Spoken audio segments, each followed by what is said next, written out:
Hello दोस्तों, मेरे YouTube channel stories world में आप सबका स्वागत है। आज की हमारी कहानी है सबसे कीमती तोहफा। मोहन काका डाक विभाग के कर्मचारी थे। वर्षों से वे माधोपुर और आसपास के गांव में चिट्ठियां बांटने का काम करते थे। एक दिन उन्हें एक चिट्ठी मिली।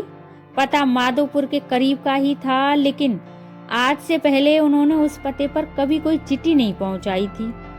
रोज की तरह आज भी उन्होंने अपना थैला उठाया और चिट्ठियां बांटने निकल पड़े।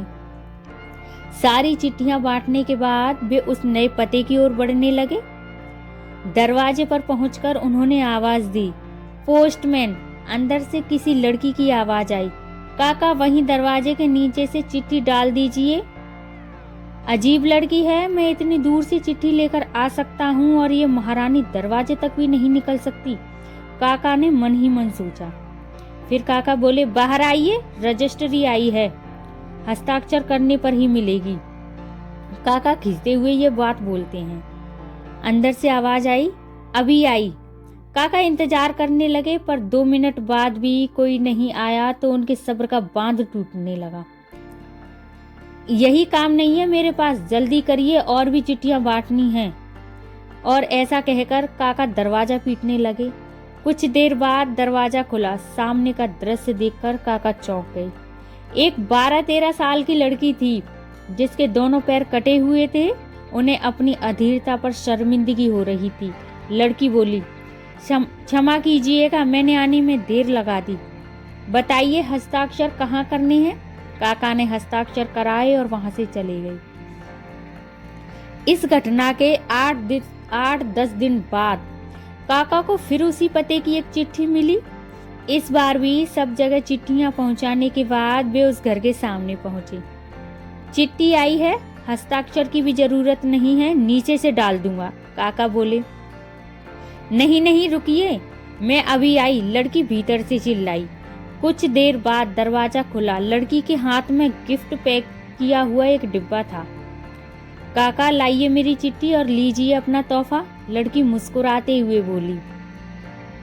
इसकी क्या जरूरत है बेटा? काका संकोच बस उपहार लेते हुए बोले। लड़की बोली, बस ऐसे ही काका, आप इसे ले जाइए और घर जाकर ही खोलिएगा। काका डिब्बा लेकर घर की ओर बढ़ चले। उन्हें समझ नहीं आ रहा था कि डिब्बे में क्या होगा।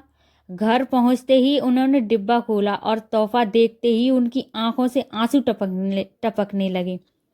डिब्बे में एक जोड़ी चप्पलें थीं। काका वर्षों से नंगे पांव ही चिट्ठियां बांटा करते थे, लेकिन आज तक किसी ने इस ओर ध्यान नहीं दिया था। ये उनके जीवन का सबसे कीमती तोहफा था। काका चप्पलें कलेजे से लगाकर रोने लगे। उनके मन में बार बार एक ही विचार आ रहा था, बच्ची ने उन्हें चप्पलें तो देनी, पर वे उसे पैर कहाँ से लगाकर देंगे। दोस्तों, हमारी इस कहानी की सीख है कि संवेदनशीलता एक बहुत बड़ा मानवीय गुण है। दूसरे को दुखों को महसूस करना और उसे कम करने का प्रयास करना एक महान काम है। जिस बच्ची के खुद के पैर ना हो, उसकी दूसरों के पैरों के प्रति संवेदनशीलता हमें एक बहुत बड़ा संदेश देती है। आइए हम भी अपने समाज, अपने आस पड़ोस, अपने यार मित्र, अजनबियों सभी के प्रति संवेदनशील बने। आइए हम भी किसी के नंगे पांव की चप्पलें बने और दुख से भरी इस दुनिया में कुछ खुशियां फैलाएं। ऐसी ही दिलचस्प कहानियां देखने के लिए मेरे YouTube चैनल स्टोरीज वर्ल्ड को सब्सक्राइब करें, लाइक करें, कमेंट करें और ज़्यादा से ज़्यादा शेयर करें। अब मैं आप सबसे मिलती हूँ मेरी अगली कहानी पर। मेरी कहानियाँ देखने के लिए आप सबका बहुत बहुत धन्यवाद।